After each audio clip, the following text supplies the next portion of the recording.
Welcome to the Cart and Capital, presented by VePay. I am Sajid Sampri, your host. VePay is an interest-free funding partner helping e-commerce sellers unlock cash flows instantly so they can focus on what matters most: growth. In this podcast, we explore the cart, sellers, marketplace, operators, and logistic providers moving products from idea to customers, and the capital, the funding, cash flow, infrastructure, and partnerships that make scale possible. Joining us today in our very first podcast is Derrick Chen. Welcome, Derrick. Oh, thank you. I'm Derek. So Derrick is our own very own advisor at VePay and the co-founder and CEO of Cenports, a company that helps brands manage dropshipping and fulfillment. He also runs AndMakers, which brings globally sourced products to the US market. He's been in the e-commerce space for over 2 decades, and I'm sure we'll learn a lot from him. So let's get into it. So, Derek, can you share us your origin story, your early days inspirations before you started, the software business or did any exist? What was the first thing you ever sold online? Or do you remember that feeling when the first order notification popped up? Oh yeah, I did. My background was information system, and my first two job was at Hewlett Packard. I worked at in the early days of something called Excite at Home. I don't know if everyone knows about it. It's pretty much Mhm. Web 1.0. And then my third job was in an e-commerce company in the early days that we sold to Home Depot. Early days there was a Facebook Marketplace, Yahoo, Yahoo stores, and all this good stuff. So I worked there for about 3 years, and that's where I got all my e-commerce experience. And unfortunately, in 2008, the economy didn't go down, went down. There was a financial crisis. The company didn't make it. And then, I went on to do mobile games. But then, I was always interested in e-commerce. In 2010, I started a company called Stew for Home, where we sold bathroom vanities and uh, faucets, right? So, but at the end, it's like it was Amazon was coming up, but was never understand Amazon selling it there or a Yahoo store. I was always understanding in the fact that I was selling to Home Depot, Lowe's, more of a B2B drop shipping platform. So yeah, so I was doing that, and then um I didn't even know how to sell this stuff, right? So the first thing was in Amazon. When you sell on Amazon, you go there, a buyer buys it, and then you pretty much ship it yourself, or send it to I don't know, remember that time that Amazon have a FBA, but yeah, you just ship it. No. But but then with Home Depot and what you call that, like overstock, and it was a different model, right? What they call it is first party drop shipping. We sell it to them at wholesale instead of you decide your price. It's not a different marketplace. So and my first sale was, it was very interesting. I posted on Craigslist. It's something called, in San Francisco. It's really popular, I think, in the Bay Area. Then, in now in United States, that we posted on Craigslist, and someone actually came to our warehouse and bought it. Uh, Okay. that was my first experience. And I was like, wow, this kind of stuff does work. Locally we sold it. So yeah, so that's my background, and I also built a lot of systems for that company that didn't make it in 2008, in regards to just loading products, purchase orders, catalog, all that stuff. I was a system administrator there. Yeah. Great, great. Yeah. So, Derek, can you tell us a little bit about Stufa Home? How was it, building the business, and then I guess you made an exit of Stufa Home, right? Yeah, we did. So at Stu for Home was It was very well. We didn't make an exit. It was kind of political. But what happened was that the first time started selling, it was Bath and Vanity in 2010 at Stu for Home. It was really Mm, hard. I We were selling big box products like big ticket items. A Bath and Vanities. It was 300 pounds. 2010, the logistics side of things wasn't that great. And my whole learning was that my first time, try to ship something, a Bath and Vanity from San Francisco to New York, it cost me $700 just for shipping. But the Bath and Vanity at cost was only like $500, and it took a lot of learning in regards to just doing something called LTL, right? A lot of uh, mm, people understands more like small parcels, UPS, FedEx, and USPS, right? But LTL is a whole different learning curve. So yeah, so during that time, we're just trying to figure out this whole LTL stuff. But then we realized that if you have a contract with this LTL company, then you get a 50% discount. There was all kinds of ways around these kind of published price. So at the end of the day, we realized that we will never pay published price in regards to shipping, and that at Stu for Home, it took a long time to build this business. Is why the first thing is cash flow, right? Um, Selling big ticket items. Let's say Home Depot pays us in 30 days. Overstock during that time pays us in 45 days. So there's a huge cash flow problem in regards to just buying inventory, import it, and then selling online. So that's where the whole challenge is at. And I was doing this part time while I was working for a gaming company. And then by 2018, we actually turned it into a $10 million a year revenue business. But unfortunately, there was a more a political anti-dumping kind of issues right there that really just um, stop our business in regards to that. We cannot. There was about a 100% tariff on everything in regards to coming out from China, and we source our product from China. So unfortunately, it didn't work out. We were trying to go to Vietnam um, to source Bath and Vanities, but the infrastructures and the mm. supply chain wasn't there. So that was the whole story about Stu for Home, and it was exciting, but Okay. it didn't end it the way I like it to be. Okay. Okay. Okay. So when you started Cenports, so Mm. you were facing like kind of three massive barriers, right?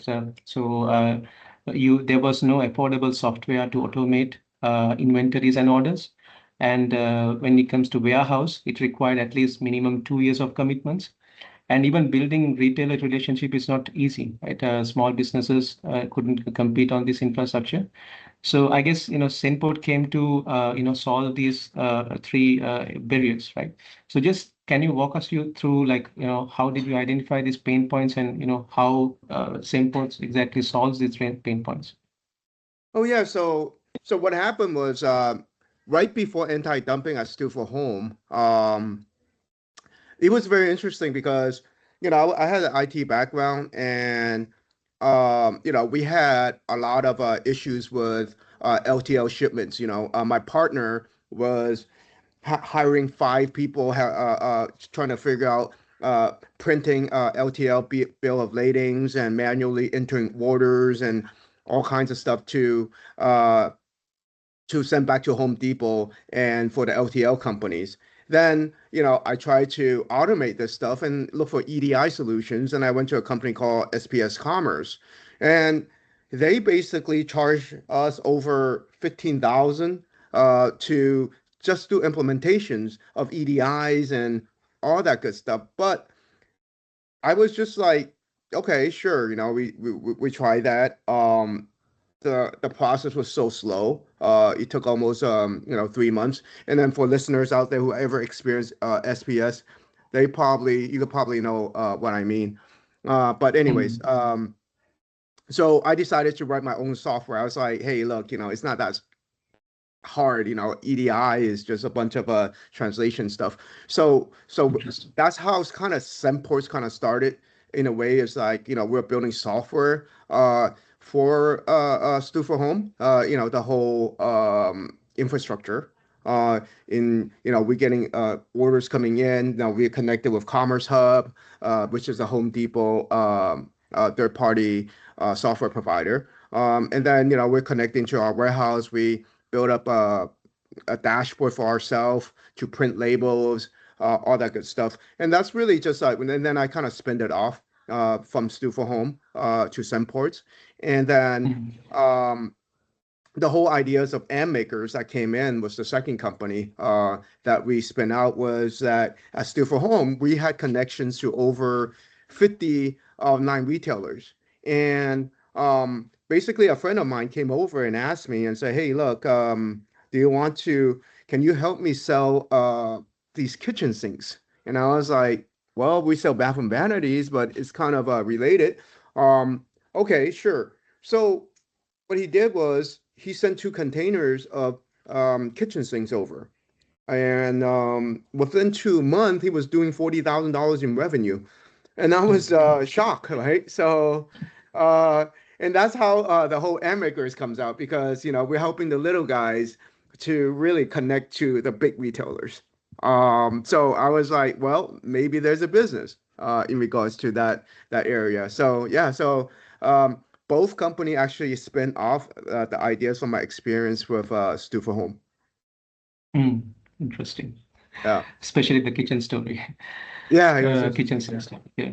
Okay. So, Derek, so if you are you're looking at your 10-year vision for Cenport and Endmakers, right? So you also kind of envision. Tell us a little bit about how you envision that, and especially the the vision you have to build kind of a platform that enables anyone to sell and ship their products from anywhere, literally, right? So it's Yeah, kind of you're building a connecting the buyers and the sellers, literally. yeah. So the vision is basically is really about softwares and fulfillment centers and connecting sellers and buyers. And right now is that Semports is more of a software infrastructure um, software. What we do is basically we have a B2B platform that Mm. is similar to Shopify, but instead of selling on competing with Shopify. It's more like uh, that it's the early days of drop shipping, right? You can source it Yeah. from this B2B platform. If you have an account with, let's say, Wayfair, Home Depot, eBay, you can come to our B2B platform, source the product, and sell it into what you call that Wayfair, Home Depot, Lowe's.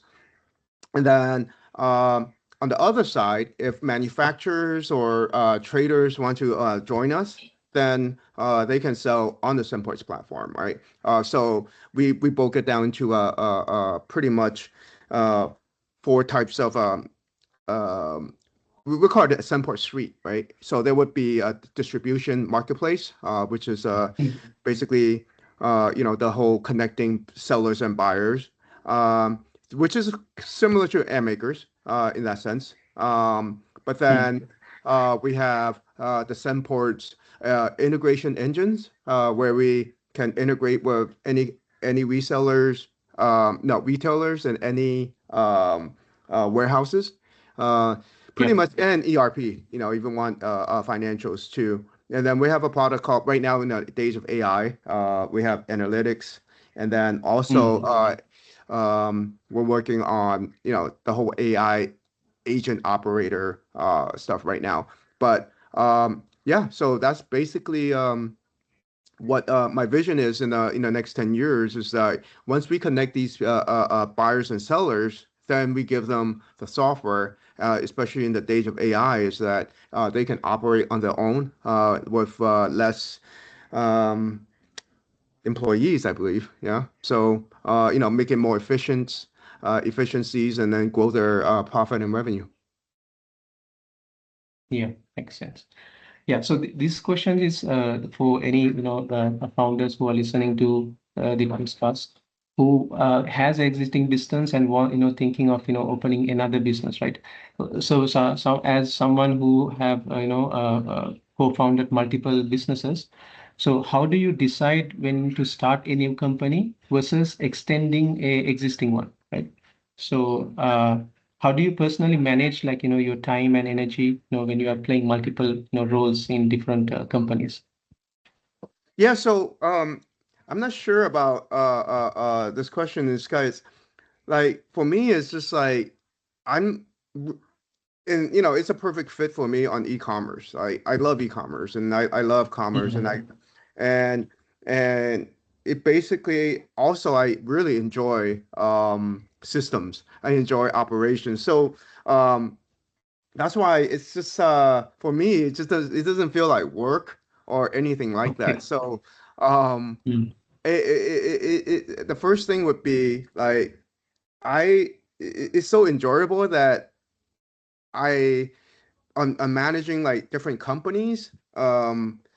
It's just um, yeah, I don't see me uh what's that word?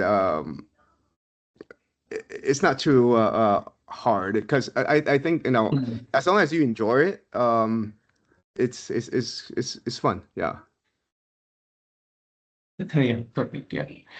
Okay, so this is slightly a different vertical. So when you were in this in this kind of journey that you had as a co-founder and founding multiple companies, was there any moment that you had kind of almost giving up, but something that pushed you to keep on going? Oh yeah. Uh, there's there's a lot of times that there's moments when you're down. Mhm. And like, hey, look, we just lost a client, or that we just lost a deal, or like, oh my God, I'm it's not doing too well. um there are moments like that. There's a lot of moments like that, but it comes with the territory of being a founder, right? And Yeah. what you got to do is just like, hey, filter out all the noise.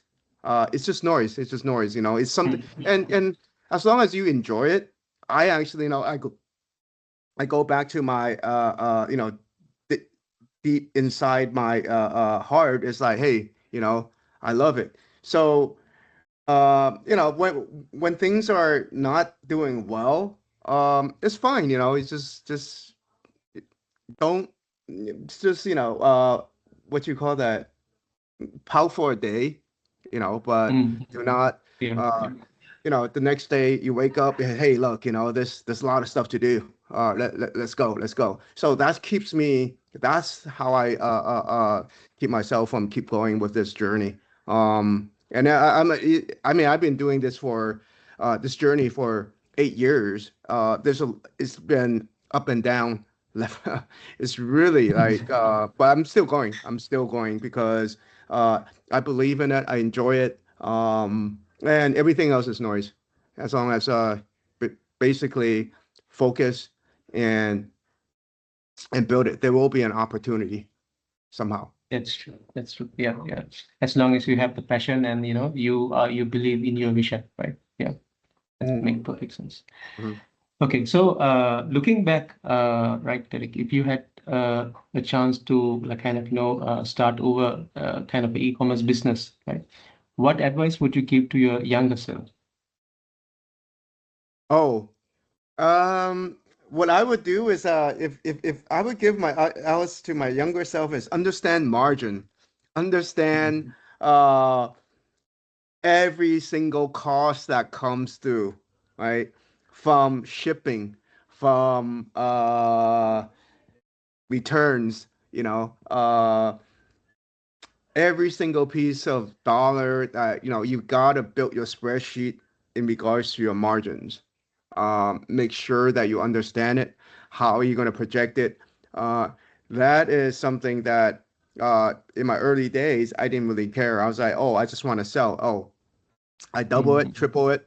But when certain invoices that it will get you. So I would say, hey, look, giving my advice to my younger self is more like understand every single piece, how it affects your product and margin. That's for sure. Um, Everything else is just um, secondary. Understand your margin, understand your cash flow. I do also recommend that if you want a partner, you should have a finance person to be your partner. Yeah. Yeah. Okay. That makes If you're sense. not a finance So, person. okay. So, someone who has been not only in the industry, but also kind of actively building different verticals, related to e-commerce, right? How do you see the e-commerce industry evolving, like, let's say, in the next 5 years? Oh, good question here. I right now I believe I'm working with a lot of Chinese manufacturers and sellers right now. And before they always try to sell on Amazon, Amazon, Amazon. Now they want to diversify because Amazon is really, really strict in regards to that. Mhm.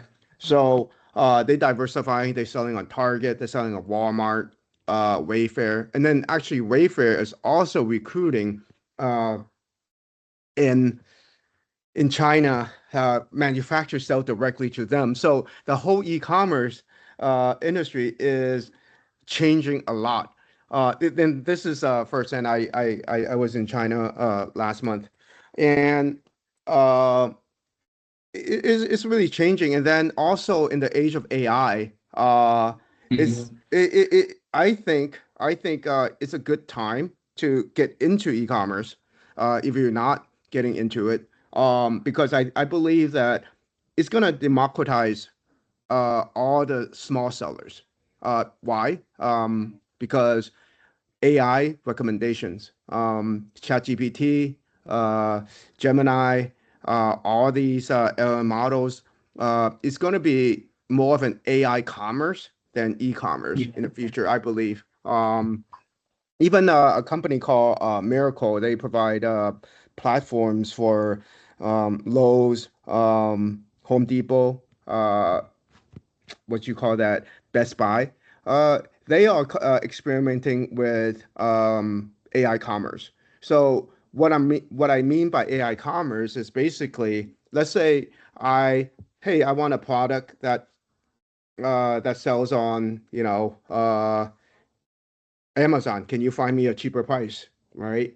And basically they AI will go out there and scrape the whole internet and give you recommendations like, hey, you don't have to buy on Amazon, but you can buy on this website. So Mhm. independent websites, smaller website will have a lot more say. People will probably bypass Amazon and start buying on these smaller websites. But of course, these smaller websites has to be trustworthy, right? Making sure that Mhm. it's okay. So in the age of AI, like it's easy to find your product anywhere, and good pricing. That's it. Yeah.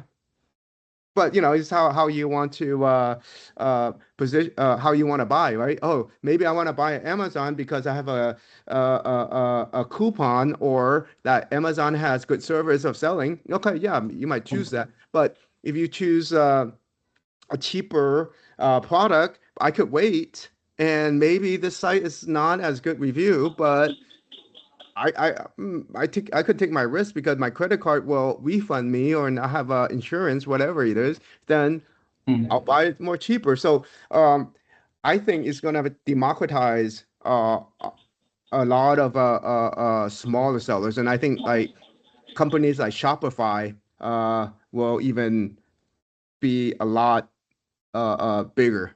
than Amazon in the future as an Yeah, e-commerce yeah. platform. Yeah. Okay. Okay. All right. Yeah. Dave, thank you very much. Really appreciate giving your time and sharing your thoughts. That's a wrap on this episode of Cart and Capital, presented by VP. If you found this valuable, make sure to follow, share, and stay tuned for more conversation at the intersection of commerce and capital. I am Sajid Sabri. Thanks for listening, and we will see you in the next one.